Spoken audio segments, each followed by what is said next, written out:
ठीक है, स्टार्ट करते हैं। कहां तक किया था हमने लास्ट क्लास में, एक बार बताना तो। ये वाला क्वेश्चन हो गया था क्या? सेकंड का फर्स्ट पार्ट चेक करो, ये हो गया था। सेकंड क्वेश्चन ये वाला नहीं हुआ था, एज वाला क्वेश्चन ना, यहां से स्टार्ट करने वाले हैं, ठीक है। सारे बच्चे ध्यान देना।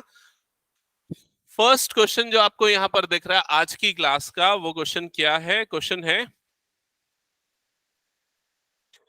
है 5 years ago। 5 years ago मतलब क्या बोल रहा है? 5 साल पहले। 5 साल पहले की बात कर रहा है। Noori was thrice as old as Sonu. इसका क्या मतलब है? नूरी की एज सोनू की एज की 3 टाइम्स थी। थ्राइस मतलब 3 टाइम्स हुआ। और कब की बात कर रही है? 5 साल पहले की बात कर रहा है, ठीक है। यहां तक क्लियर क्वेश्चन। आगे लिखा है 10 years लेटर, मतलब 10 साल बाद। Noori will be twice as old as Sonu. मतलब 10 साल बाद नूरी की एज सोनू की एज की क्या होगी? 10 टाइम्स होगी। नहीं, क्या है? 2 टाइम्स होगी, सॉरी, 2 टाइम्स होगी। How old are Noori and Sonu? तो नूरी और सोनू की एज अभी क्या है? ठीक है, प्रेजेंट एज आपको निकालनी है। तो सबसे पहले जो अननोन है उसको हम क्या लेंगे? एक्स और वाई। तो आप लिखो पहले, let the present age of Noori, let the present age of Noori be X and that of Sonu be Y। तो आपने नूरी की प्रेजेंट एज को ले लिया X और सोनू की प्रेजेंट एज को ले लिया Y। यहां तक सबको क्लियर हो गया? हाँ। अब बनाएंगे इक्वेशन। तो इक्वेशन के लिए सबसे पहले उसने क्या बोला? 5 years ago, मतलब 5 साल पहले। 5 साल पहले नूरी की एज सोनू की एज की 3 टाइम्स थी। तो 5 साल पहले नूरी की एज क्या थी? अगर आज उसकी एज एक्स ईयर्स है तो 5 साल पहले क्या रही होगी? X-5। ठीक है, अगर आज आपकी एज 15 ईयर है तो 5 साल पहले कितनी रही होगी? 10 ईयर। तो आपने क्या किया? -5 किया। तो वैसे ही आज अगर इसकी एज एक्स है तो 5 साल पहले उसकी एज कितनी होगी? X-5। ठीक है। अब नूरी की एज अगर X-5 थी 5 साल पहले, तो सोनू की एज 5 साल पहले क्या होगी? Y-5। ठीक है, तो ये हो गई सोनू की एज Y-5। तो 5 साल पहले की दोनों की एजेस हमने लिख दी। अब क्या बोल रहा है? Noori was thrice as old as Sonu, मतलब नूरी की एज सोनू की एज की 3 टाइम्स थी। तो यहां पर इक्वेशन बनाने के लिए क्या लिखेंगे? Is equal to 3 times age of Sonu. Clear हुआ ये चीज? तो हमने दोनों की 5 साल पहले वाली एज निकाली, फिर उसके बाद नूरी की age is equal to 3 times Sonu की एज। क्लियर हुआ सभी को ये? अब इसको सिंप्लीफाई करके स्टैंडर्ड फॉर्म में लाएंगे। तो उसके लिए क्या हो जाएगा? ये X-5, इधर पे ब्रैकेट ओपन होगा, क्या बनेगा? 3Y-15। फिर उसके बाद इन दोनों को इधर भेज देते हैं, तो 3Y इधर आएगा तो क्या होगा? -3Y। ठीक है, ये -5 पहले से था, -15 आया तो क्या हो जाएगा? +15, और इधर पे ये हो गया 0। ठीक है, अब क्या बनेगी इक्वेशन? X-3Y, ये दोनों ऐड होके क्या बन जाएंगे? +10 इज इक्वल टू 0। और ये आ गई आपकी फर्स्ट इक्वेशन स्टैंडर्ड फॉर्म में। यहां तक सबको समझ में आ गया? ठीक है। अब सेकेंड इक्वेशन आप खुद से ट्राई करोगे। सेकेंड इक्वेशन आप खुद से ट्राई करोगे।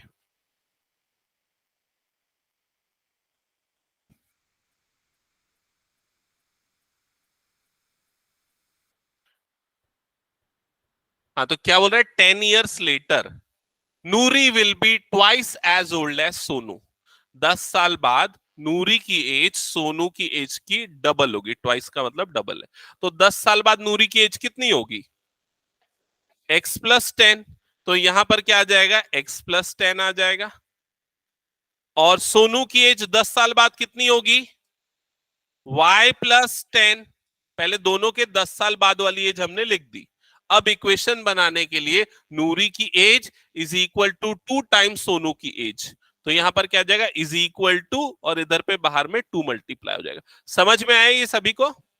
अब इसको भी सिंप्लीफाई करके स्टैंडर्ड फॉर्म में लिखो, बताओ क्या आ रही है इक्वेशन।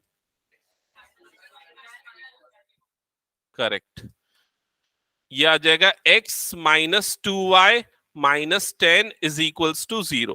किसी को कोई डाउट यहां पर तो पूछ लो।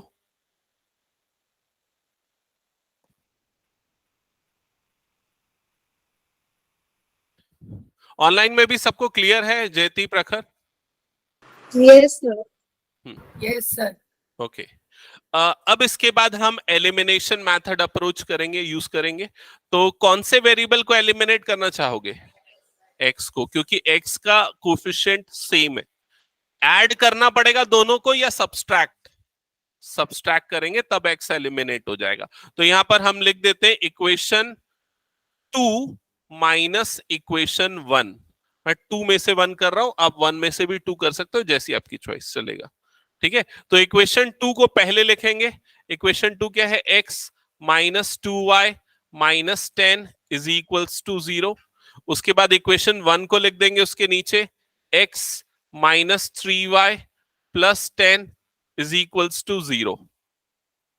अब जब दोनों इक्वेशन को सब्सट्रैक्ट करोगे तो नीचे वाले इक्वेशन के साइन बदल जाते हैं। तो क्या हो जाएंगे नीचे वाले इक्वेशन के साइन? इसका साइन क्या हो जाएगा? माइनस, ये क्या हो जाएगा? प्लस, माइनस, और इधर तो कुछ भी नहीं है। ठीक है, यहां तक क्लियर? अब ये प्लस एक्स और माइनस एक्स कट गया। ठीक है, ये कितना होगा बताओ? y, क्योंकि प्लस 3y और माइनस 2y एड होके क्या हो जाएगा? y। जिसको भी अगर कुछ समझ में नहीं आता तुरंत पूछ लेना। ठीक है, क्लियर है यहां तक? ये वाला टर्म क्या होगा बताओ? -20, क्योंकि देखो ये भी -10 ये भी -10, तो ऐड होके कितना बन जाएगा? -20 इज इक्वल टू क्या हो गया? 0। ठीक है, तो y इज इक्वल टू क्या आ गया? +20। y किसकी एज थी? सोनू। तो सोनू की प्रेजेंट एज कितनी है? 20 है। अब आपको नूरी की प्रेजेंट एज निकालनी है, मतलब x निकालना है। तो उसके लिए आप 1 या 2 किसी में भी y को रख दो। तो मान लो मैं अगर रखता हूं 2 में, इस जगह पे y की value x minus 2 into 20 minus 10 is equals to 0। कितना आ रहा है? 40 की 50? 50 आएगा क्या? ये x माइनस 40 हो जाएगा, ये हो जाएगा -10 इज इक्वल्स टू 0। मतलब क्या हो जाएगा? x minus 50 is equals to 0। तो x की वैल्यू कितनी आ जाएगी? 50। मतलब सोनू नूरी की प्रेजेंट एज 50 इयर्स होगी। क्लियर सभी को? हाँ, अभी देखो सिचुएशन क्रॉस चेक करते हैं। कैसे क्रॉस चेक करेंगे? पहले क्या बोल रहा है? 5 इयर्स अगो, 5 साल पहले नूरी की एज सोनू की एज की 3 टाइम्स थी। 5 साल पहले इसकी एज कितनी होगी? 15, और इसकी एज कितनी होगी? 45। तो देखो इसकी 3 टाइम्स हो गई ना, 15 3 जा कितना होता है? 45। ठीक है, अब क्या बोला? 10 साल बाद जो है नूरी की एज सोनू की एज की 2 टाइम्स होगी। तो 10 साल बाद इसकी एज कितनी हो जाएगी? 30, और इसकी एज कितनी हो जाएगी? 60। तो देखो डबल है कि नहीं? वो समझ में आ गया ये चीज? नेक्स्ट क्वेश्चन पे मूव करें आगे हम। ओके, चलो नेक्स्ट क्वेश्चन ध्यान देना यहां पर, क्वेश्चन नंबर 3, थर्ड पार्ट।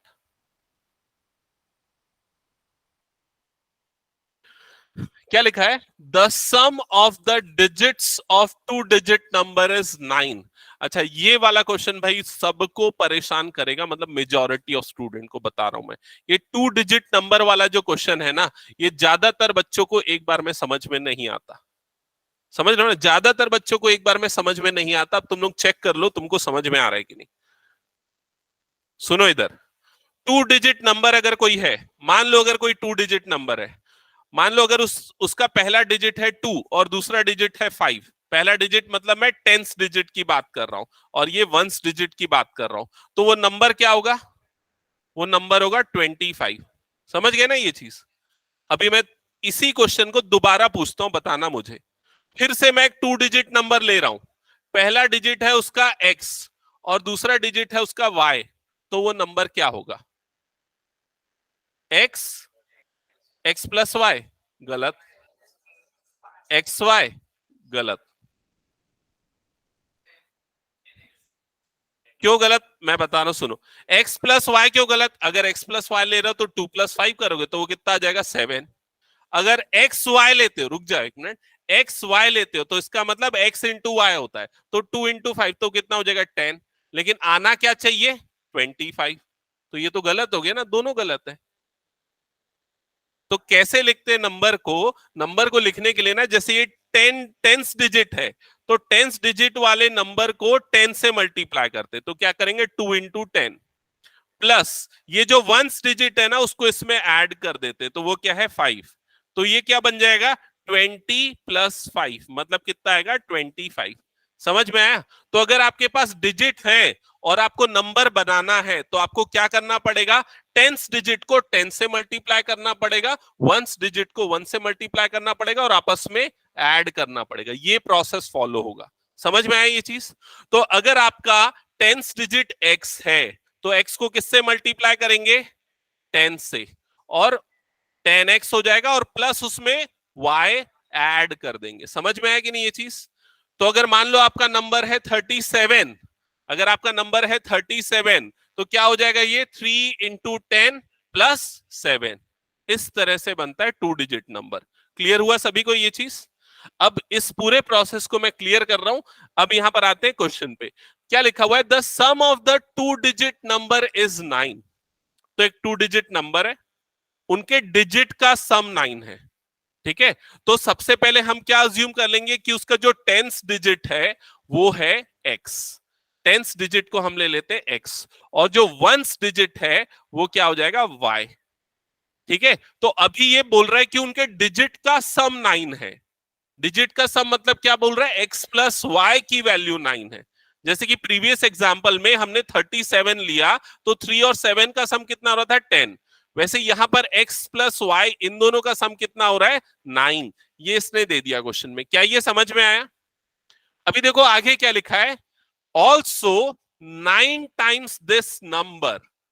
तो ये जो नंबर है इसका 9 टाइम्स, तो नंबर क्या होगा ये बताओ। अगर उसके डिजिट x और y हैं तो वो नंबर क्या होगा? नंबर विल बी, अभी मैंने डिस्कस किया था ना, क्या होगा 10x प्लस y, ये होगा वो नंबर। ठीक है, ये डिजिट्स है, नंबर ये होगा। तो क्या लिखा, also 9 times this number is twice the number obtained by reversing the order of the digit. इस स्टेटमेंट को समझो। 9 टाइम्स द नंबर मतलब ये जो नंबर है इसका 9 टाइम्स कर दो। 9 टाइम्स करने के लिए क्या करना पड़ेगा, 9 से मल्टीप्लाई। तो इसको हमने 9 से मल्टीप्लाई कर दिया। ठीक है, सो 9 times this number is twice the number obtained by reversing the order of the digit, that is equal to 2 times जब हम ऑर्डर चेंज कर दे डिजिट्स का। मतलब नंबर जो है 37 है उसको क्या बना दे 73 बना दे। ठीक है, तो पहले जो नंबर का 9 टाइम्स था अभी आने वाले नंबर के वो 2 टाइम्स के बराबर हो जाएगा।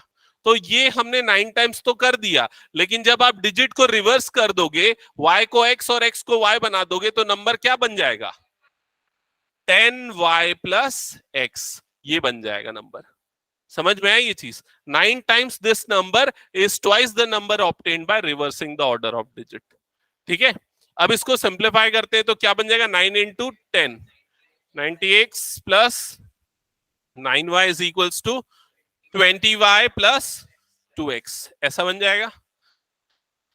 सिंप्लीफाई करते हैं, 9 कॉमन निकालेगा तो फिर यही मिल जाएगा, फिर मल्टीप्लाई करें फिर यही मिलेगा, फिर ऐसा करते जाएगा, बार बार यहीं पर अटक जाएगा। ठीक है, तो अब इसके सिंप्लीफाई करते हैं, सबको इधर शिफ्ट कर देते, एक तरफ शिफ्ट कर देते, तो क्या हो जाएगा ये 90x प्लस 9y, ये दोनों टर्म इधर आएंगे तो क्या होगा minus 20y minus 2x, right hand side में क्या हो जाएगा 0। यहां तक क्लियर सभी को? अब देखो ये 90x और ये माइनस 2x कितना होगा डिफरेंस 88x, और इन दोनों का डिफरेंस कितना होगा minus 11y is equal to क्या हो जाएगा 0। अब कॉमन लो, क्या कॉमन निकलेगा दोनों में से 11 कॉमन निकलेगा, तो 11 हमने निकाल लिया कॉमन। क्या बचेगा यहां पर 8x minus y is equals to 0। ठीक है, अब 11 क्रॉस मल्टीप्लाई होकर नीचे गया 0 के अपॉन में, तो क्या हो जाएगा वो 0। तो इक्वेशन क्या मिली आपको 8x minus y is equals to 0। समझ में आया ना सबको? 8x minus y is equal to 0/11 हुआ, तो 0/एनीथिंग इज 0, और उस इक्वेशन को मैं यहां पर लिख दिया। ठीक है, इसके बाद अब हम क्या करेंगे, ये हमारी दो इक्वेशन मिल गई, इक्वेशन नंबर 1 और ये हो गया इक्वेशन नंबर 2। ठीक है, दोनों इक्वेशन में कौन से वेरिएबल को एलिमिनेट कर सकते हो आप? y को, क्योंकि y के कोफिशिएंट सेम है। ऐड करेंगे कि सब्सट्रैक्ट? ऐड करेंगे, ऐड करेंगे ना भाई, दोनों के साइन अपोजिट है ना, तो ऐड किया जाता है। क्या हुआ निखिल भाई? ये देखिए प्लस वाई है, ये माइनस वाई है, ऐड किया जाएगा दोनों को। अगर सब्सट्रैक्ट करेगा तो साइन बदल जाएगा और ये पॉजिटिव बन जाएगा, तो वाई एलिमिनेट नहीं होगा। पिछले क्वेश्चन में हमने क्यों सब्सट्रैक्ट किया? क्योंकि x के साइन सेम थे। देखिए यहाँ प्लस एक्स है, ये भी क्या है, प्लस एक्स है, इसलिए सब्सट्रैक्ट किया हमने। ठीक है, यहां पर हम क्यों ऐड कर रहे हैं? क्योंकि यहां पर प्लस वाई है और ये क्या है, माइनस वाई। तो जब साइन अपोजिट होते हैं तो ऐड किया जाता है। ठीक है, अब बोल, क्या बोल रहे हैं? हाँ, अगर ये भी प्लस वाई होता तो सब्सट्रैक्ट किया जाता। ठीक है, ठीक है, ऐड करेंगे, दोनों को ऐड करेंगे तो क्या होगा, ये दोनों टर्म्स कैंसल आउट हो जाएंगी। यहां पर x और 9x ऐड हो गए, x और 8x ऐड हो गए, कितना हो जाएगा, 9x।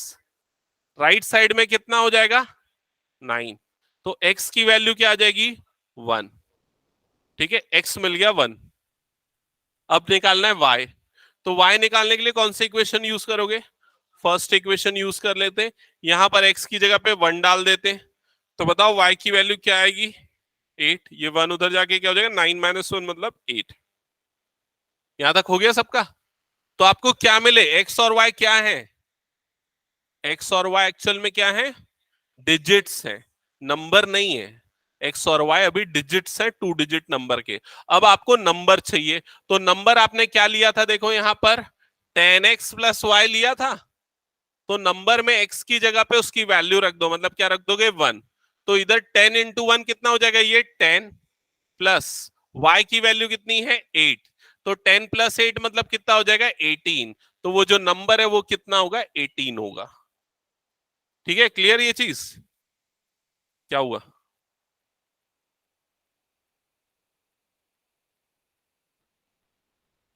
ऐसे क्वेश्चन और हमको प्रैक्टिस करने पड़ेंगे। मुझे पता है एक बार में समझ में नहीं आते ऐसे क्वेश्चन, कम से कम 3 4 5 क्वेश्चन जब तक प्रैक्टिस नहीं होंगे ना, तब तक नंबर वाले क्वेश्चन थोड़े से मुश्किल जाते हैं।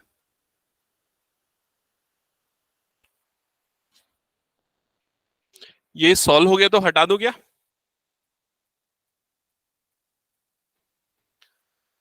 क्या और राधिका भूल गई थी क्या लिखना?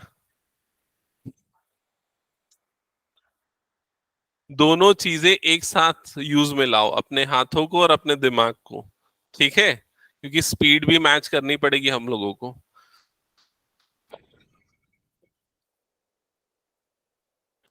जिनका हो गया वो देख लो, अगर बुक है तो नेक्स्ट क्वेश्चन क्या है।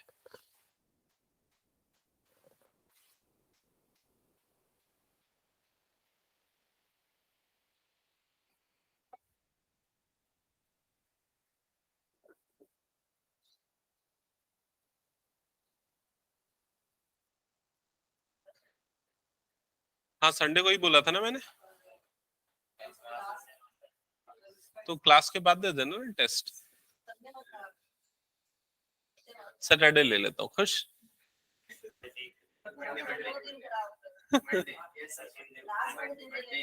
मंडे मेरी क्लास नहीं रहती ना, या ट्यूसडे ले लेता हूँ फिर। अच्छा, मंडे रहती है ना मेरी, हाँ हाँ, मंडे ले लेता हूँ फिर, ठीक। यही चैप्टर, रनिंग चैप्टर। हम्म। हाँ, अभी मैं ये सोच रहा हूँ, अभी जो टेस्ट है ना वो थोड़ा इजी लूंगा। ठीक है, इसमें क्या क्या क्वेश्चन दूंगा वो भी बता देता हूँ। पूरा का पूरा एनसीईआरटी दूंगा, एग्जाम्पल और एक्सरसाइज बस। ठीक है, लेकिन एनसीईआरटी के सेलेक्टेड क्वेश्चन दूंगा जो बनाने में थोड़े दिमाग लगाना पड़ता है, एकदम आसान वाला नहीं दूंगा, ये भी सोचना। हाँ, बुक लेके नहीं बैठ सकते। ठीक है, एग्जाम्पल्स तुम लोगों के डिफॉल्ट होमवर्क है, मैं अगर नहीं बोल रहा हूं तो ये मान लो कि तुमको होमवर्क है, वो करना है। और अगली क्लास के पहले जो भी डाउट्स है टेस्ट के पहले, वो आप लोग पूछ लेना मुझे। ठीक है, हटा दो इसको फिर मैं। ओके। चलो नेक्स्ट क्वेश्चन पे मूव करते हैं। ये भी एक अच्छा क्वेश्चन है, कई बार आया हुआ क्वेश्चन है, ध्यान से समझना, ठीक है।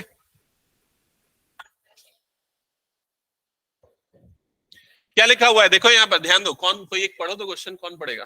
हाँ अभिनव पढ़।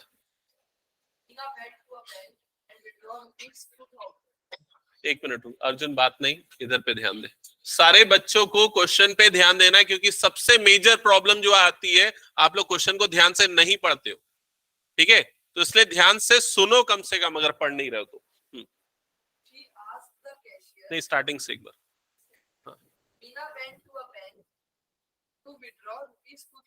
हाँ ये चीज हाईलाइट हो जानी चाहिए कि वो कितना अमाउंट विड्रॉ कर रही है, 2000। हाँ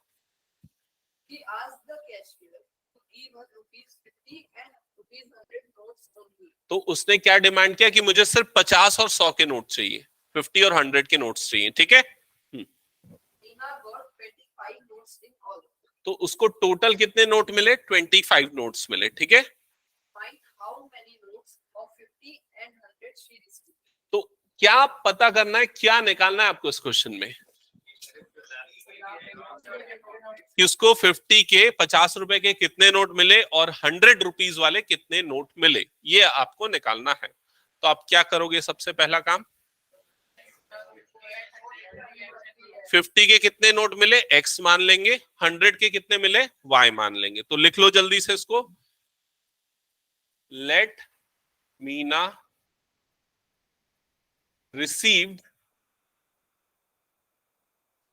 x notes of rupees 50 and y notes of rupees 100।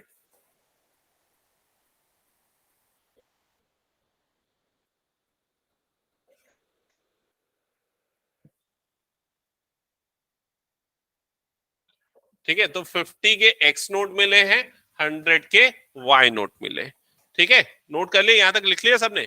अब जो मैं पूछता हूं वो बताते जाओ। उसको टोटल कितने नोट मिले हैं, 25। तो ये टोटल नोट का काउंट x और y से कैसे रिलेटेड है, x प्लस वाई कितना होगा, 25। तो फर्स्ट इक्वेशन आपको यही मिल गई, x plus y, total number of notes है 25। क्लियर हुआ ये चीज, ठीक है, ओके। अब सेकेंड इक्वेशन के लिए आते हैं, तो ये देखते हैं कि उसने कितना अमाउंट विदड्रॉ किया है, 2000। मतलब टोटल जो उसका अमाउंट आएगा वो 2000 आना चाहिए, ठीक है। तो अगर 50 का एक नोट मिलेगा तो उसकी टोटल वैल्यू 50 हो गई, 50 के दो नोट मिलेंगे तो कितनी वैल्यू हो गई, 50 इंटू 2 मतलब 100। तीन नोट मिलेंगे तो इंटू 3, हम कैलकुलेट करेंगे कि कितना है। तो उसने 50 कितने नोट निकाले हैं, एक्स निकाले हैं। तो 50 रुपए वाले नोट की वैल्यू टोटल कितनी हो गई, 50x। समझ में आया ये चीज। और 100 वाले उसने कितने नोट निकाले हैं, y। तो उसकी टोटल वैल्यूएशन कितनी हो जाएगी, 100y। तो 50x और 100y जब दोनों को ऐड कर देंगे तो वो किसके इक्वल आएगा, 2000, जो टोटल उसने विदड्रॉ किया है। तो दैट इज इक्वल्स टू 2000। तो यहां से बना आपका सेकेंड इक्वेशन। क्लियर सबको ये चीज, ओके। अब फर्स्ट इक्वेशन तो बड़ी सिंपल है, सेकंड इक्वेशन में प्रॉब्लम क्या है कि कोफिशिएंट बड़े बड़े हैं, 50 और 100। तो उसको सिंप्लीफाई कर सकते हैं। तो कॉमन निकालेंगे, क्या कॉमन निकलेगा, 50 कॉमन निकलेगा। तो ब्रैकेट के अंदर यहां क्या बचेगा, x plus 2y, very good, is equals to 2000। फिर ये 50 अपॉन में जाएगा, तो x plus 2y is equals to 2000 divided by 50। तो ये जीरो और ये जीरो कट, 5 1 जा 5 4 जा, और ये 0। तो x plus 2y is equals to आ गया 40। ये हो गई हमारी सेकेंड इक्वेशन। ये दो इक्वेशन हमको यहां पर मिल गई, इक्वेशन नंबर 1, इक्वेशन नंबर 2, ठीक है। अब ये दोनों इक्वेशन में कौन से कोफिशिएंट को हम इजीली एलिमिनेट कर सकते हैं, x, क्योंकि x के कोफिशिएंट सेम है, ठीक है। ऐड या सब्सट्रैक्ट, सब्सट्रैक्ट, ठीक है। तो यहां पर हम लिख देते हैं सब्सट्रैक्शन कर रहे हैं, तो 2 - 1 करूं या 1 - 2, मैं दोनों में से कुछ भी कर सकते हैं, लेकिन मैं 2 - 1 कर रहा हूं, ठीक है।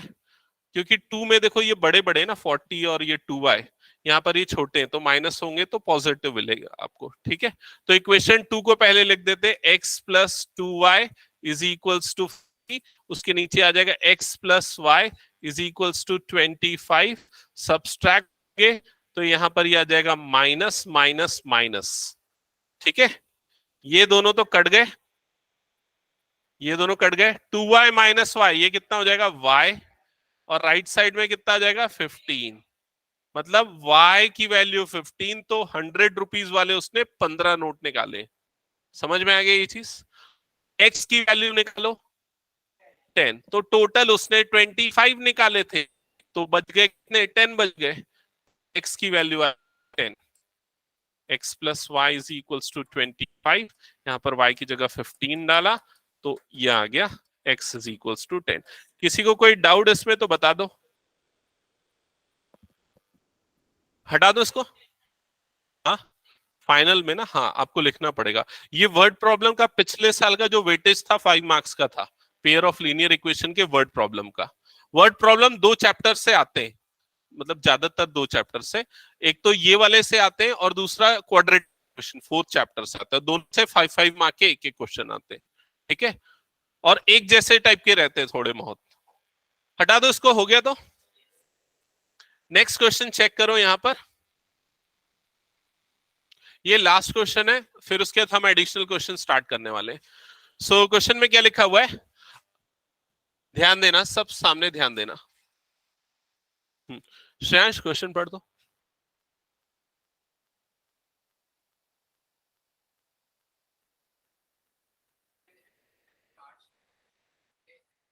हाँ स्टॉप। तो ये देखो, ऐसा क्वेश्चन हमने टैक्सी वाला किया था, याद है क्या। एक फिक्स्ड चार्ज है और उसके बाद पर डे चार्ज, एडिशनल चार्ज जो है, ठीक है। तो एक एग्जांपल से समझते हैं, यहां पर जो फिक्स चार्ज है वो कितने दिन के लिए है, 3 डेज के लिए, और उसके बाद हर दिन का एक्स्ट्रा चार्ज है, ठीक है। मैं एक एग्जांपल लेता हूं, एक हाइपोथेटिकल केस लेता हूं। मान लेते हैं वो फिक्स चार्ज है ₹10, ठीक है, ये फिक्स चार्ज है। मतलब अगर आप बुक को 1 दिन के लिए रख रहे हो तो कितना दोगे, 10 रुपए। 2 दिन रख रहे हो तब भी कितना दोगे, 10। 3 दिन रख रहे हो तब भी कितना दोगे, 10 रुपए। लेकिन 3 से ज्यादा अगर 4th डे आप उसको रख रहे हो तो आपको एडिशनल चार्ज पे करना पड़ेगा पर डे का। और मान लेते हैं वो पर डे का चार्ज है ₹2, ठीक है, पर डे चार्ज। तो अगर आपने 4 डेज अगर बुक को रखा है तो कितना पे करोगे, 10 + 2 मतलब 12 आएगा ना।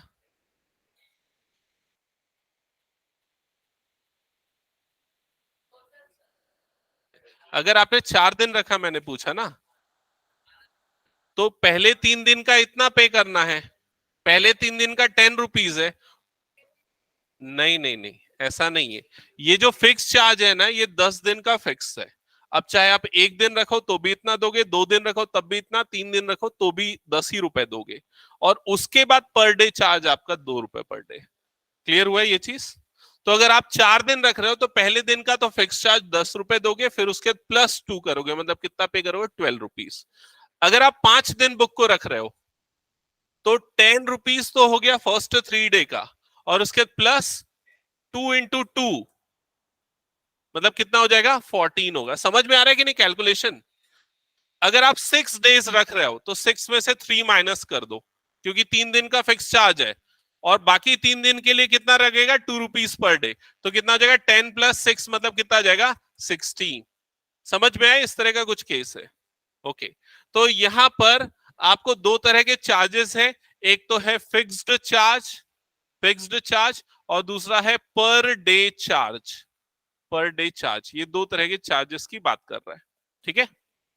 ये सिर्फ अभी हमने क्वेश्चन की फर्स्ट लाइन पढ़ी है और ये पढ़ के समझ में आया है। अब आगे आते हैं नेक्स्ट लाइन में। तो यहां पर क्या लिखा हुआ है, ध्यान दो। श्रेयांश पढ़ना आगे, कंटिन्यू।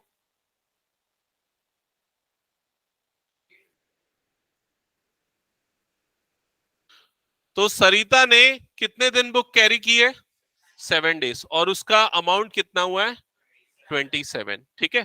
हाँ आगे पढ़ना।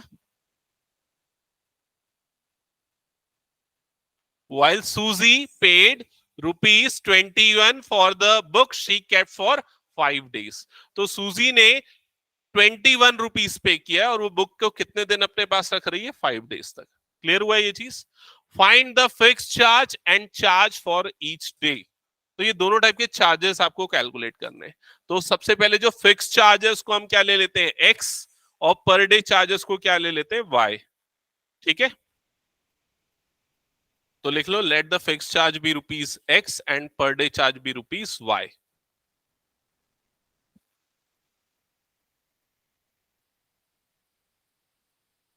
हो गया यहां तक? अब ये बताओ, इतना डिटेल पढ़ने के बाद कितने लोग इक्वेशन बना सकते हैं? हैंड रेस करना। बना लिए? ठीक है, ठीक है, ओके। बस एक दो तीन चार, ये चार लोग ही बोल रहे हैं ना। शौर्य बना लेगा? बता दो इक्वेशन। नहीं, गलत। अनु बता।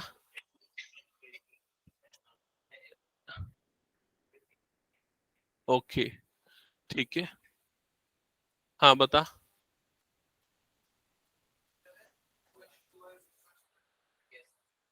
ठीक है, ठीक है, ठीक है। बाकी सब इधर पे ध्यान देना। देखो, फर्स्ट इक्वेशन कैसे बनेगी, Sarita paid 27 for the book she kept for 7 days। तो सरिता ने कितने दिन बुक रखी अपने पास? 7 दिन। ठीक है, 7 दिन में 3 दिन का तो चार्ज फिक्स है, वो 3 दिन का उसको कितना पे करना है, एक्स। तो एक्स रुपीज तो उसको देना ही है, प्लस एक्स्ट्रा उसने कितने दिन रखे, 4 days एक्स्ट्रा रखे। ठीक है, तो 7 में 3 days का तो उसको एक्स देना पड़ा, बाकी 4 डे जो उसने एक्स्ट्रा कैरी किया उसका पर डे चार्ज कितना है, वाई। तो उसकी टोटल कॉस्टिंग कितनी बन गई, 4y। समझ में आया कि नहीं ये चीज? नहीं आया प्रेक्षा समझ में? जैसे अभी प्रीवियस एग्जांपल में हमने क्या देखा था, 10 रुपीज फिक्स चार्ज है, 2 रुपीज पर डे चार्ज है। अगर किसी ने उसको 7 days के लिए रखा है तो वो 10 रुपीज तो पे करेगा, प्लस कितने दिन का एक्स्ट्रा पे करेगा, 4 days का। क्योंकि 3 दिन का चार्ज तो ये हो गया फिक्स, बाकी 4 दिन का जो चार्ज है वो इतना है। तो क्या करना पड़ेगा, 4 into 2 करना पड़ेगा। तो यहां पर क्या आ जाएगा, 4 into 2, इस तरह का होगा। सेम चीज यहां पर भी है, फिक्स चार्ज एक्स है, ठीक है, और पर डे चार्ज कितना है, वाई। तो फर्स्ट 3 days के लिए तो उसने इतना पे कर दिया, x रुपीज। बाकी 4 दिन के लिए जो उसका अमाउंट होगा वो कितना होगा, 4 into y। और टोटल अमाउंट कितना पे कर रही है वो, 27। So that is equals to कितना हो जाएगा, 27। First equation. सेकेंड इक्वेशन के लिए क्या बोल रहा है, अगर किसी पर्सन ने बुक को 5 days के लिए अपने पास रखा है तो उसका इक्वेशन क्या बनेगा? कनिष्का बताओ कैसे बनेगा इक्वेशन। हाँ राधिका, कैसे बनेगा इक्वेशन? हाँ बताओ। Correct, x plus 2y is equals to 21। 5 दिन रखा है, मतलब 3 दिन का x हो गया, बाकी 2 दिन का कैसे निकलेगा, 2 into y। That is equal to total amount 21। Clear हुआ ये? आ गया? ठीक है, क्या रहा है,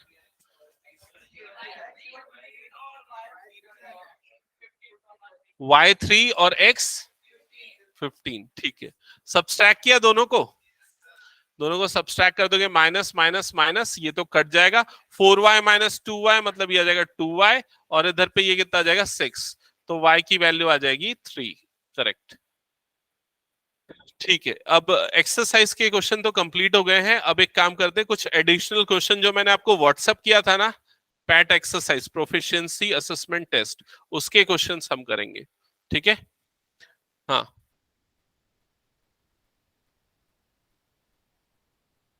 ठीक है। आ, 1 मिनट में बाकी बच्चों को कुछ एक क्वेश्चन दे दूं, फिर उसके बाद एक्सप्लेन कर दूं तेरे को। ठीक है,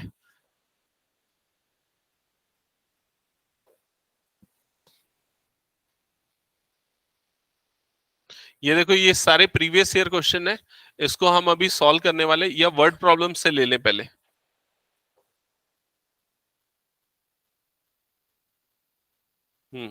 इसीलिए वहीं से लेते, लॉन्ग आंसर टाइप।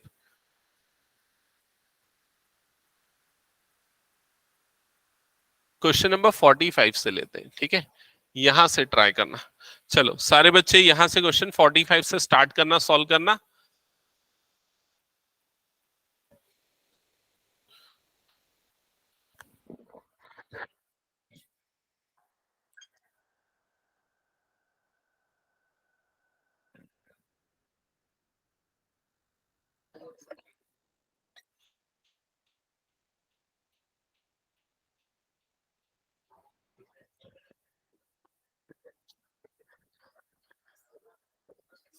बनाने की कोशिश करो।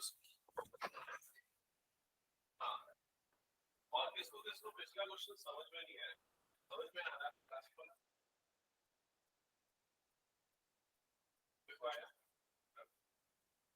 नहीं है लास्ट क्वेश्चन बोलते ही मालूम क्या है तो दोनों को क्लियर नहीं पता आगे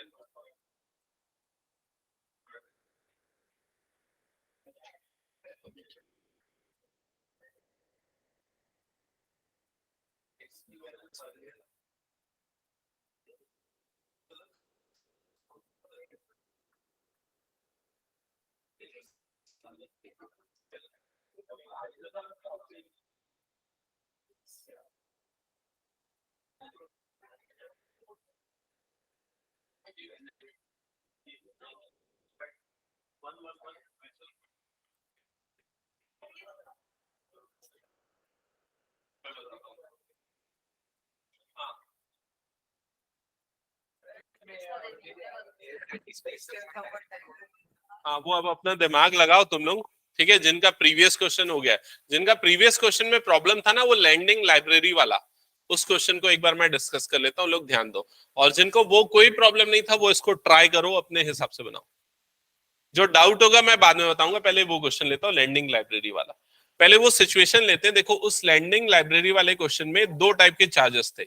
एक तो था फिक्स चार्ज, दूसरा क्या था, पर डे चार्ज।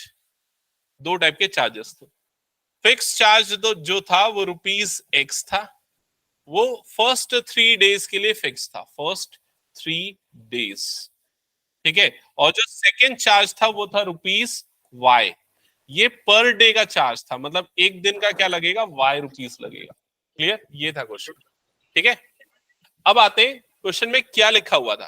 क्वेश्चन में लिखा था जो पर्सन 1 है उसने बुक को कितने दिन कैरी किया था, 7 डेज तक अपने पास रखा था, और टोटल कितना चार्ज पे किया, कितना पे किया था, 27। इतना अमाउंट उसने पे किया था, ठीक है। तो फर्स्ट 3 डेज के लिए उसको कितना अमाउंट पे करना पड़ेगा, ₹X। ये अमाउंट फिक्स था।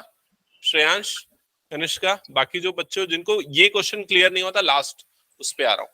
तो पहले दिन के लिए उसको कितना चार्ज पे करना पड़ेगा, ₹X। ये क्लियर? बाकी जो बचे हुए एक्स्ट्रा दिन है, तो कितने दिन बच गए, 7 में से 3 माइनस कर दो तो कितने बच गए, 4 डेज के लिए उसका पर डे ₹Y लगता है, एक दिन का ₹Y लगता है। तो 4 दिन का कितना लगेगा, 4Y। तो उसको कितना पे करना पड़ेगा, 4Y। तो ये पहले दिन का चार्ज X, बाकी पहले 3 दिन का चार्ज X, बाकी 4 दिन का चार्जेस 4Y, और टोटल अमाउंट कितना हो गया यहाँ पर, 27, जो कि क्वेश्चन में दिया था। क्लियर हुआ ये चीज? अब आते हैं सेकेंड पर्सन पे। जो सेकेंड पर्सन थी सूजी, उसने बुक को अपने पास कितने दिनों तक रखा था, 5 डेज तक रखा था, और उसको टोटल कितना अमाउंट पे करना पड़ा था, उसको पे करना पड़ा था 21, ठीक है। तो अगेन ये 5 डे में दो केसेस हो जाएंगे। फर्स्ट 3 डेज का उसको कितना पे करना पड़ेगा, X, तो ये X अमाउंट वो पे करेगी। बाकी जो रिमेनिंग डेज है, रिमेनिंग कितने बच गए, 5 में से 3 माइनस कर दो तो 2 डेज बच गए, तो उसका कितना पे करना है उसको, 2 इंटू वाई, मतलब ये क्या हो जाएगा, +2Y। तो टोटल अमाउंट जो होगा वो कितना आया था, 21। तो ये बनेगी आपकी सेकेंड इक्वेशन। तो ये फर्स्ट इक्वेशन और ये सेकेंड इक्वेशन। समझ में आया श्रेयांश? बाकी सबको भी क्लियर? ओके, ये इरेज कर रहा हूं, फिर मैं आराध्या है, समझ में आया कि ये कैसे बना? ओके, अब आ जाते हैं इस क्वेश्चन पे जो अभी मैंने सामने स्क्रीन पे दिया था। कितने लोगों का बन रहा है ये क्वेश्चन, चेक करें। चलो एक बार देखते हैं जल्दी से क्वेश्चन को क्या लिखा हुआ है। कोई एक पढ़ेगा इसको, कनिष्का क्वेश्चन पढ़ो तो।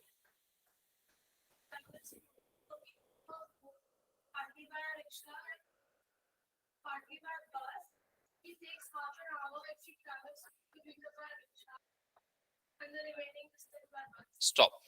तो यहां पर अंकिता का जो ट्रैवल है वो कुछ इस तरह से, वो टोटल 14 किलोमीटर ट्रैवल करती है, ठीक है। पार्शली वो अपने बस से ट्रैवल करती है और पार्शली वो रिक्शा से ट्रैवल करती है। तो टोटल जर्नी वो कितनी कवर कर रही है, 14 किलोमीटर। तो यहां पर आपके पास टोटल डिस्टेंस दिया हुआ है, टोटल डिस्टेंस जो वो कवर कर रही है, और वो है 14 किलोमीटर्स का, ठीक है। और उसमें कुछ डिस्टेंस रिक्शा से है, कुछ डिस्टेंस बस से है। She takes half an hour if she travels 2 kilometre by rickshaw and remaining by bus. अब यहां पर ध्यान से समझो, क्या बोल रहा है, उसको कितना टाइम लग रहा है ट्रैवल करने में, half an our. Half an our मतलब आधे घंटे लग रहे हैं, ठीक है। जब वो 2 किलोमीटर किससे ट्रैवल कर रही है, रिक्शा से, और रिमेनिंग डिस्टेंस किससे ट्रैवल कर रही है, बस से, ठीक है। तो यहां पर हम केस 1 लेते हैं, और यहां पर वो जो रिक्शा से जो ट्रैवल कर रही है वो वाला डिस्टेंस आपको दिया हुआ है। वो डिस्टेंस कितना है, अरे लिखा हुआ है ना, रिक्शा से कितना डिस्टेंस है, 2 किलोमीटर का, और बस से कितना डिस्टेंस ट्रैवल करेगी, टोटल 14 है ना, 2 किलोमीटर रिक्शा से, तो बस से कितना हो जाएगा, 12 किलोमीटर। क्या ये समझ में आया? और जो टोटल टाइम उसको लग रहा है इस पूरी जर्नी में, वो कितना लग रहा है यहां पर, हाफ एन आवर, मतलब आधे घंटे लग रहे हैं, हाफ आवर्स। क्लियर हुआ ये चीज? तो ये हमारा फर्स्ट सिचुएशन रहा इस पूरे क्वेश्चन में, ठीक है। अभी पूरा लिख लेते हैं, फिर उसके बाद में इक्वेशंस बनाएंगे। अब आगे क्या लिखा है क्वेश्चन में, देखो आगे पढ़ना, क्या लिखा है कनिष्का?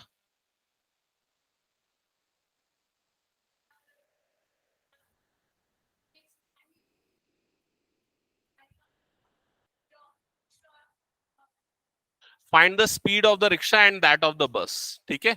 आपको रिक्शा और बस की स्पीड निकालनी है, तो जो हमको फाइंड करना होता है उसको हम क्या लेते हैं, x and y. So initially तो ये होने वाला है, let the speed of rickshaw be x and that of bus be y, ये होने वाला है। क्लियर ये चीज? यहां पर सेकेंड सिचुएशन को हम सिमिलरली लिख देते हैं, क्या क्या चीजें होंगी एक बार देख लेते हैं। अब सेकेंड केस में वो रिक्शा से कितना डिस्टेंस ट्रैवल कर रही है, 4 किलोमीटर का, और रिमेनिंग किससे ट्रैवल कर रही है, बस से, तो रिमेनिंग डिस्टेंस कितना होगा, 10 किलोमीटर का। और जो उसको अब टाइम लग रहा है, वो टाइम कितना लग रहा है, बताओ, 39 मिनट्स। क्योंकि पहले हाफ एन आवर लग रहे थे, मतलब 30 मिनट्स लग रहे थे, अब 9 मिनट्स ज्यादा लग रहे हैं, मतलब कितना लग रहा है, 39 मिनट्स का टाइम लग रहा है। क्लियर हुआ ये चीज? ओके। अब एक काम करते हैं, ये जो मिनट में ना, इसको भी आवर्स में कन्वर्ट कर लेते हैं। तो आवर्स में कन्वर्ट करने के लिए क्या करना पड़ेगा, उसको डिवाइडेड बाय 60। 60 से डिवाइड करेंगे तो 3 से कटेगा, 3 वन जा, 3 थ्री जा, और ये कितना हो जाएगा, 3 टू जा, मतलब ये कितना आ जाएगा, 30/20 आवर्स। यहां तक सारी डिटेल्स क्लियर हो गई। हमने दोनों सिचुएशंस लिख दी, और दोनों के डिस्टेंस लिख दिए, दोनों का टाइम लिख दिया, ठीक है। और जैसे कि इनिशियली मैंने बताया था, आपको लास्ट वाली लाइन जो है क्वेश्चन की, वो क्या बताएगी कि आपको क्या फाइंड करना है, मतलब आपको किसको एक्स लेना है और किसको वाई लेना है। तो यहां पर हम क्या लेंगे, जो रिक्शा है उसकी स्पीड को हम ले लेंगे एक्स, और बस की स्पीड को ले लेंगे वाई। एक्स लिखना सफिशिएंट नहीं है, ऐसा लिखना पड़ेगा, एक्स किलोमीटर पर आवर, और इसकी स्पीड कितनी हो जाएगी, वाई किलोमीटर पर आवर। अभी क्लियर सभी को यहां तक?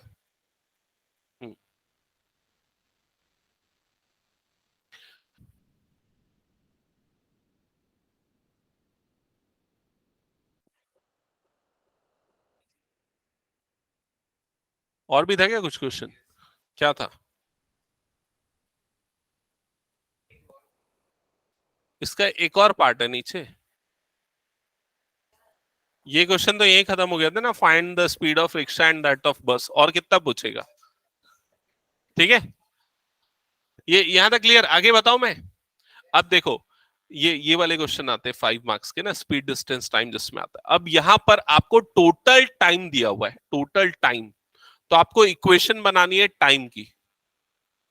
कैसे पता चला टाइम की इक्वेशन बनेगी, क्योंकि यहां टोटल क्या दिया हुआ है, टाइम, टोटल ट्रैवल का टाइम दिया हुआ है, और टाइम इज इक्वल टू क्या होता है, अच्छा स्पीड इज इक्वल टू क्या होता है, डिस्टेंस अपॉन टाइम। टाइम को इधर भेजेंगे तो speed into time is equal to क्या होगा, डिस्टेंस। तो टाइम इज इक्वल टू क्या होगा, डिस्टेंस अपॉन स्पीड, ये याद रहेगा, time is equal to distance upon speed. अब यहां पर उसने कुछ डिस्टेंस रिक्शा से ट्रैवल किया, कुछ डिस्टेंस बस से ट्रैवल किया। रिक्शा से ट्रैवल करने वाला जो डिस्टेंस है उसमें रिक्शा में ट्रैवल का टाइम कितना है वो निकालना है। तो टाइम इज इक्वल टू, यहां पर इसका टाइम निकालना है तो इसका डिस्टेंस और इसकी स्पीड डिवाइड करना पड़ेगा। टाइम इज इक्वल टू क्या होता है, डिस्टेंस अपॉन स्पीड। तो रिक्शा का डिस्टेंस कवर्ड कितना है 2 अपॉन रिक्शा की स्पीड कितनी है x, तो ये कितना हो जाएगा 2 अपॉन x। समझ में आया कि नहीं, डिस्टेंस अपॉन स्पीड।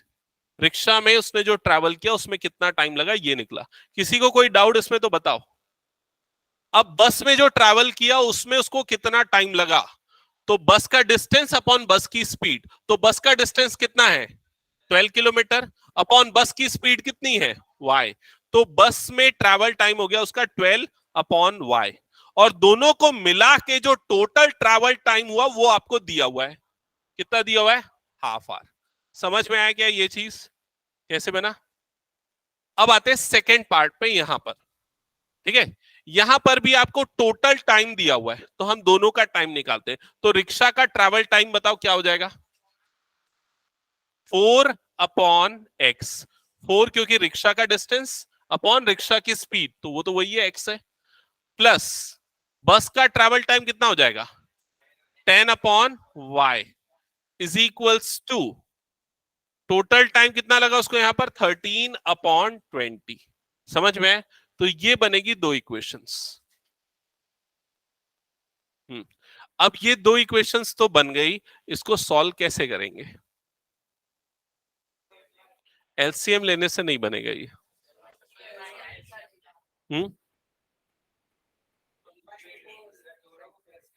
1/2 को उधर क्रॉस मल्टीप्लाई कर देंगे, उससे भी नहीं होगा कुछ खास। एलिमिनेशन अप्लाई कर सकते, लेकिन मैं आपको एक इजियर अप्रोच बता रहा हूं, सुनो यहां पर ध्यान दो। आप क्या करो, सबसे पहले ये इक्वेशन तक हो गया, इसके बाद मैं ये वाला पार्ट हटा रहा हूं, ध्यान देना, इसके बाद सॉल्यूशन आगे का कैसे होगा। आप एक काम करना, ये जो 1 अपॉन एक्स है ना उसको रिप्लेस कर देना a से, और 1 अपॉन वाई को रिप्लेस कर देना b से। ठीक है, तो यहां पर आपको क्या दिख रहा है 2 अपॉन एक्स दिख रहा है। 2 अपॉन एक्स का एक्चुअल में मतलब क्या हुआ 2 इंटू 1 अपॉन एक्स, ऐसा लिख सकते हैं ना 2 अपॉन एक्स को। 2 को बाहर लिख दो और 1 अपॉन एक्स मल्टीप्लाई करके वापस वही होगा। और 1 अपॉन एक्स को हमने किससे रिप्लेस किया है a से, तो ये क्या बन जाएगा 2a। समझ में आई ये चीज। वैसे ही ये जो 12 अपॉन वाई है इसको 12 इंटू 1 अपॉन वाई लिख सकते हैं, और 1 अपॉन वाई को हम किससे रिप्लेस कर रहे हैं b से, तो ये कितना बन जाएगा plus 12b is equal to कितना है यहां पर राइट साइड में 1/2। क्या ये समझ में आया। यही काम इधर पे भी करो, बताओ क्या हो जाएगा 4a plus 10b is equals to 13/20। क्या ये समझ में आया सभी को। ठीक है, अब हम क्या करेंगे, इन दोनों को सॉल्व करके a और b निकालेंगे। a और b निकल गया तो आपको क्या मिल जाएगा x और y, और आपको वही चाहिए x और y, क्या speed of rickshaw and speed of बस। ठीक है, तो उसको a और b निकालने के लिए हम थोड़ा और सिंप्लीफाई कर लेते हैं। हम पहले इस 2 को इधर क्रॉस मल्टीप्लाई कर लेते हैं। 2 इधर मल्टीप्लाई होगा तो क्या बनेगा बोलो जल्दी, 4a plus 24b is equals to 1। ये बन जाएगा आपका इक्वेशन नंबर 1। ठीक है, यहां पर इस 20 को क्रॉस मल्टीप्लाई करो, बताओ क्या बनेगा 80a, 20 इंटू 4 80 हो जाएगा, plus 200b is equals to 13। ये बन गया आपका इक्वेशन नंबर 2। हो गए दोनों इक्वेशन 1 और 2। अब किसको एलिमिनेट करना चाहते हो, मेरे ख्याल से a को एलिमिनेट करना ज्यादा आसान है, क्योंकि इसको आप 80 बना सकते हो ना। 4 को 80 बनाने के लिए किससे मल्टीप्लाई करना पड़ेगा 20 से, तो इस वाली इक्वेशन को 20 से मल्टीप्लाई कर दो 1 को, तो क्या बन जाएगी वो इक्वेशन बताओ 80a प्लस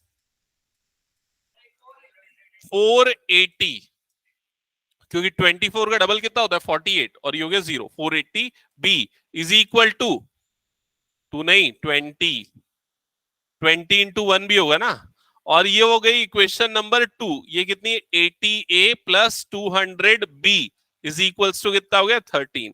अब दोनों को माइनस करो, माइनस करोगे तो ये नेगेटिव, ये भी नेगेटिव, ये भी नेगेटिव। समझ में आई ये चीज, ये दोनों कट जाएगा, यहां पर क्या बचेगा 280b is equals to right side में क्या बचेगा 7। तो b की वैल्यू कितनी आ जाएगी 7 अपॉन 280। 7 से कटेगा 7 1 जा 7 4 जा, मतलब b इज इक्वल टू कितना आ गया 1 अपॉन 40। अब b किसके इक्वल है 1 अपॉन वाई के, तो b की जगह लिख दो 1 upon y is equal to 1 upon 40। तो y की वैल्यू कितनी आ गई 40, और y आपने क्या लिया था स्पीड ऑफ बस, तो बस की स्पीड कितनी है 40 किलोमीटर पर आवर। ये हो गया आपका फर्स्ट आंसर। अब सेकंड आपको निकालना है x। x निकालने के लिए आपको चाहिए a, तो वो कैसे निकालोगे, तो एक काम करो, ये जो b आपने निकाला ना, इस b को उठा के इस जगह पे रख दो, ठीक है सेकेंड इक्वेशन में। जब वहां पर रखोगे तो सेकेंड इक्वेशन क्या बनेगी 80a plus 200 into 1 upon 40 is equals to 13, ऐसे ही बनेगा।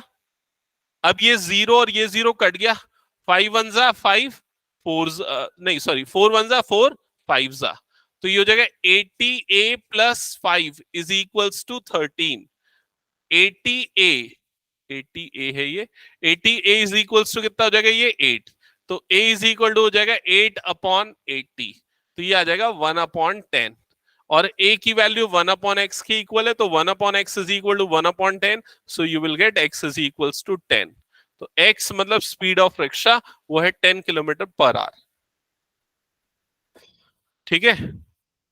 तो ऐसे स्पीड डिस्टेंस वाले क्वेश्चन थोड़े से ट्रिकी रहने वाले हैं, लेकिन एनसीईआरटी में बहुत सारे ऐसे क्वेश्चन प्रीवियस ईयर से हटा दिया है, तो पता नहीं आएगा कि नहीं आएगा, चांसेस कितने हैं, लेकिन हमको थोड़ा सा एक हायर लेवल के लिए रेडी रहना पड़ेगा।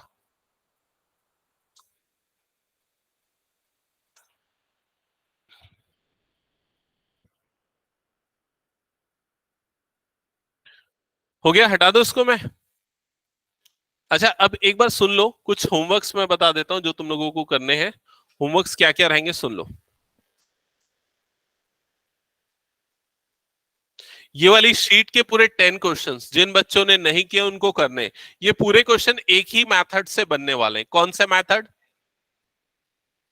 अरे नहीं, a1 upon a2 is equal to b1 upon b2 c1 upon c2, वो one solution no solution infinite solution, पूरे वैसा वाला मेथड है ये, ठीक है। फिर उसके बाद सेकंड जब शीट में आओगे ना, सेकंड शीट मतलब ये वाली शीट, ये वाली शीट के जो क्वेश्चंस हैं ये वर्ड प्रॉब्लम है, स्पेशली ये 2019 मार्क्ड वाले क्वेश्चंस है ना, ये पूरे आप लोगों को कर लेने, जितने भी 2000। हाँ क्वेश्चन नंबर 12 में, ये वाले में क्या लिखा हुआ है क्वेश्चन नंबर 12, देखो यहां पर, find the value of k for which the following pair of equation has infinitely many solution. क्या कंडीशन होती है इनफाइनाइट सॉल्यूशन की, सारे equal, a1 upon a2 b1 upon b2 c1 upon c2 equal होना चाहिए। a1 क्या है बताओ यहां देख के, a1 है 2 x का जो कोफिशिएंट, a2 कितना है k प्लस 1, तो यहां पर क्या आ जाएगा 2 upon k plus 1 is equal to b1 upon b2 क्या हो जाएगा 3 upon 2k plus 1 is equal to c1 upon c2 कितना हो जाएगा 7 अपॉन 4k प्लस 1। अच्छा ये वाला ना, ये -1 7 अपॉन 4k प्लस 1, ठीक है। फर्दर सॉल्व कर लेना, k की वैल्यू मिल जाएगी, ठीक है। तो यहां कुछ क्वेश्चंस आप प्रैक्टिस करना, एटलीस्ट 15 तक तो ट्राई कर लेना, ठीक है। बाकी नेक्स्ट क्लास में मिलते हैं। नेक्स्ट क्लास में जो भी डाउट्स होंगे ना, पहले डाउट्स पूछ लेना मुझसे, फिर उसके बाद हम कोई एक नया